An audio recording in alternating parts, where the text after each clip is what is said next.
how this got put together comes from a seminar I was at earlier in the year. And what was happening is the doctors there at the seminar, we were talking about how people ask, how does chiropractic work? Why does chiropractic work? Why does somebody need to see a chiropractor? And even more importantly, why would someone need to go back to the chiropractor? If that bone's out of place and you get someone to push it back in place, why does it, why would you need to go back again? Once it's pushed back into place, doesn't it stay there forever? And so we came up with this concept of the F3 formula. I said, well, what's the F3 formula? F3 formula gives us a way of picturing this problem the body can have. So our body is really comprised of 3 F's: form, function, and fuel.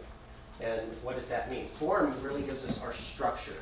When we're looking at the structure, we're looking at our static posture, how that body stands, and is there a birth defect, is there a fracture, is there some degenerative condition that's changing that static posture, as well as the posture muscles, the muscles that hold us into place. When we're thinking of the way the spine holds itself up, it's not like a stack of bricks. It's more like a mast on a racing sailing ship, and that is tuned. All those guide wires that come up and hold that in place have to be tuned properly. If you've ever been involved with that side of racing sailboats, you can break a boat by tuning that thing wrong, and you can really affect the speed just by how the tension is on there. And then also, the thing that I look at in my office, leg length inequality, which is just a window into, is that system working symmetrically, or is one side contracting more than the other? Function has to deal with the neurology.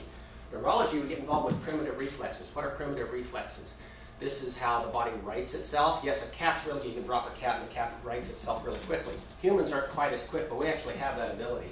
But this is also some eye-hand coordination things and our ability to balance. And we also get involved with our movement reflexes. Movement reflexes come into play when we bend, when we walk, different motions and movements that the body has to stabilize before that primary mover makes that happen.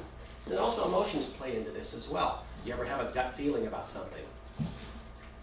Fuel has to deal with the chemical side of things. This is the food and nutrition that we take into our bodies. Is it good or bad? Also drugs and chemicals that we either take illegally or legally and get involved and exposed to.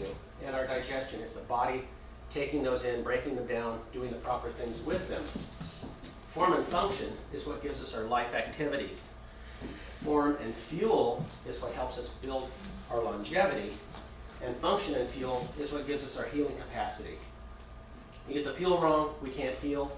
If we get the function wrong, we get uncoordination, motion, and injuries. If we get the form wrong, we get fatigue and breakdown.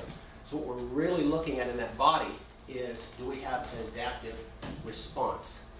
And that adaptive response is what allows us to be healthy. The body's not designed to be healthy. The body's actually designed to adapt. So now that adaptive response has to work properly so that we can respond to those situations. And that is our F3 formula.